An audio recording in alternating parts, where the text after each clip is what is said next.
Will 2024 be the year of gold and silver? I'm going to say no, and that's an emphatic no.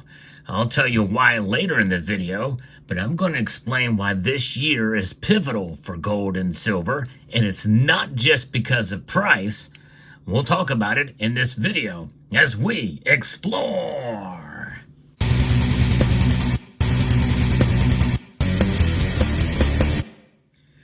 Gold and silver stackers can have a lot of bragging rights if you just based gold and silver's performance of what it's done this year. I'm going to break down the numbers for you right now. Since the beginning of the year to right now, gold is up $682 in less than a year. Now, by the time you see this video, those numbers could change a bit. We could see a big pullback in both gold and silver prices, but you never know. But this is where it stands right now. Of course, it could be up from there too. That is a 33% increase just in this year. That is dramatic and that is noteworthy. And that means that gold is outperforming inflation by a long shot. Of course, we know, and most analysts that are worth their salt will say, typically we see gold and silver react a little bit late in periods of recession. And they're reacting right now. So 33% increase for gold. Silver is up about $10.75 this year. That is huge for silver. That means it's up almost 50%, up 47% as I record this video. And of course, those numbers could very well change by the time you see this video. That's how volatile the markets are, by the way. We're going to see ups and downs, consolidation, retracement, essentially kind of reenacting its move to one direction or another, sending up supports and resistance. And that is the name of the game with precious metals. But to me, it's more than just price. What I'm about to share with you is a summation of what's been going on this year and part of last year. But I also want to share with you something else that's even more important than what's happened this year, which is why gold and silver are not indeed tied to any given year. And no matter what happens, my feeling is. So what's going on? Well, we've got some big victories that have taken place this year here in the United States. And I think in a sense, this could be the template and framework from what other countries and provinces around the world could do to recognize gold and silver as legit money, because that's exactly what they are in the grand scheme of things. Now, they're not active money, neither of them are among the populace, but notwithstanding, there are moves into the direction of gold and silver as being stable stores of value and being recognized as money. The Sound Money Defense League has a summation as what's been going on with gold and silver. And we're essentially seeing taxes on these metals nearing extinction. That's the first hurdle to get through in order for them to be recognized as constitutional money here in the United States. 2 states in 2024 decisively moved to eliminate sales taxes on gold and silver purchases, removing the primary friction that keeps people from exchanging fiat for constitutional money. With their governor's signature this year, New Jersey and Wisconsin provided tax relief to their citizens and removed a major disincentive standing in the way of people using gold and silver as money. And that's after, those are just 2 states, but there has been 7 legislative successes this year on the heels of 5 of them in 2023. And I've reported on all of those on this channel. In fact, this channel has been the most consistent on reporting the news of what's been going on in states here in the U.S. And if you live outside of the U.S., this is still extremely important because this could send a shockwave overseas to your nations as well in provinces making moves in this direction. It is quite remarkable. So like every state, New Jersey and Wisconsin already did not charge sales tax on other forms of investment, such as stocks, bonds, ETFs, and more. This is because typical investment assets are only taxed when sold if a capital gain is realized. Taxing the purchase of the asset and the asset's capital gain is double taxation and has no moral justification. Of course, most of us realize that most of the tax code is in fact immoral, but that's another story. Wisconsin's ending of sales tax on gold and silver was a significant milestone that only became a reality after years of effort by sound money advocates. In spring of 2024, Governor Tony Evers finally signed Assembly Bill 29 into law, eliminating sales tax on precious metal purchases and joining the vast majority of other states that have already ended this tax.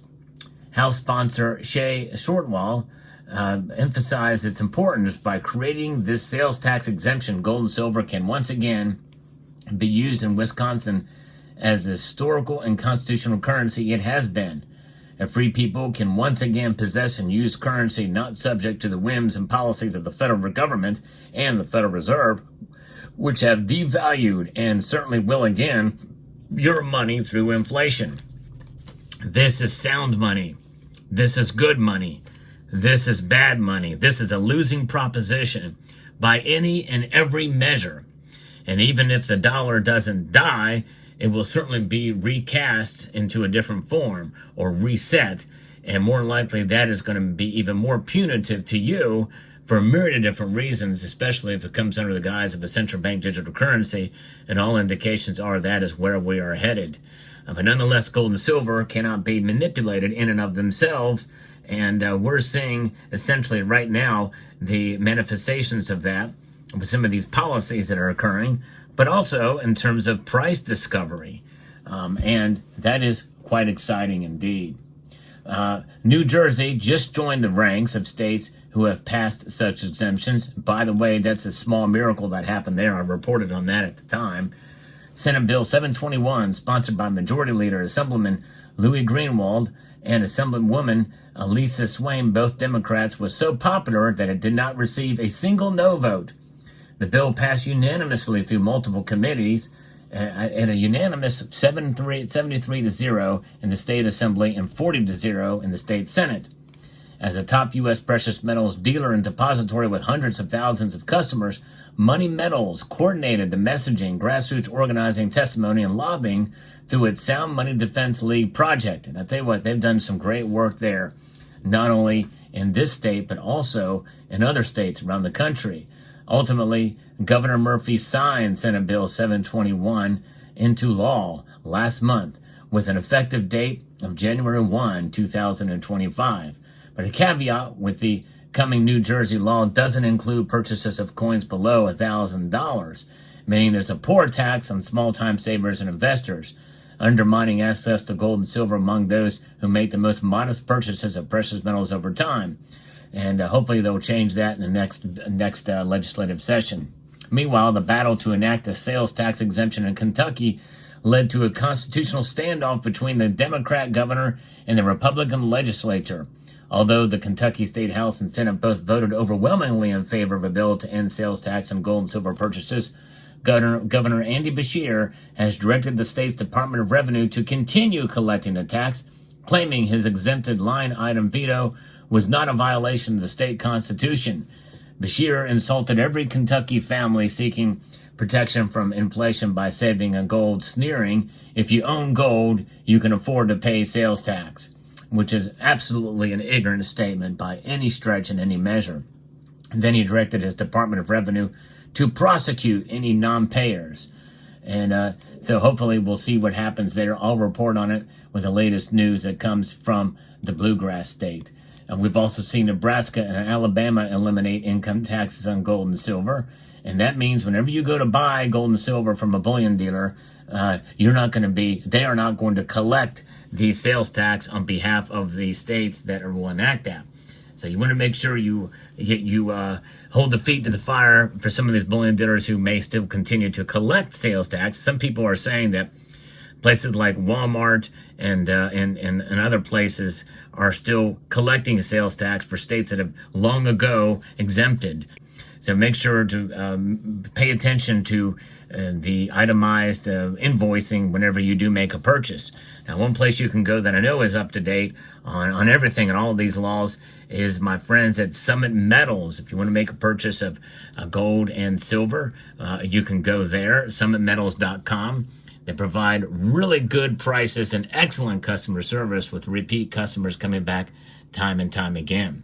But gold and silver indeed are metals that you can continue to hold and press on forward with because 2024, I think we're going to still see some pretty good excitement coming our way. But, you know, it's not so much the amount that it is about price. And why is 2024 not the year for gold and silver considering its massive gains we've seen? Well, it's because gold and silver are a store of value in and of themselves, regardless of what price is. What is price? Well, it's a number. That's really all it is, based off of the strongest currency in the world, which is not saying much. This is like the cleanest of the dirty shirts in the laundry pile. But gold and silver are worth a whole lot more than just what their dollar amount is in a given year. That worth is the value proposition as opposed to price. The more people that realize that, it doesn't really matter what the price is.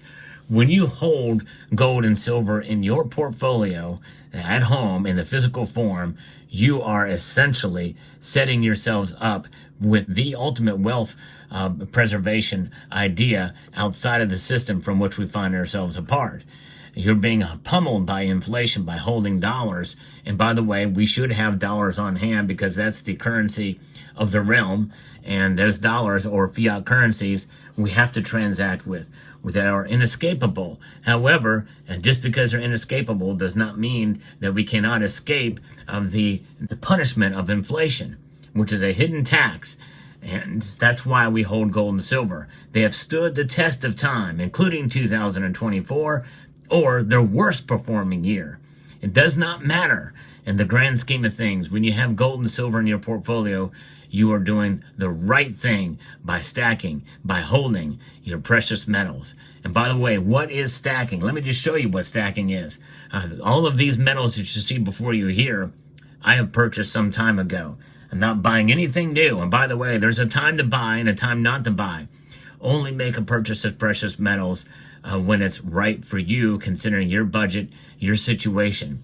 But if you hold precious metals, there's power to stacking. Keep on stacking. Boom. Keep on stacking. Yes, it's happening right here before your very eyes. I am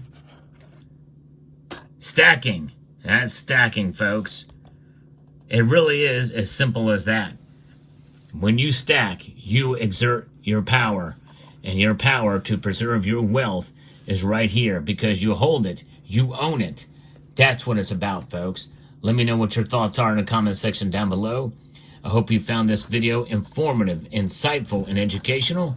And I would like to extend a multitude of gratitude to each and every one of you for taking the time to watch this video and to encourage you to please rate, share, comment, and subscribe.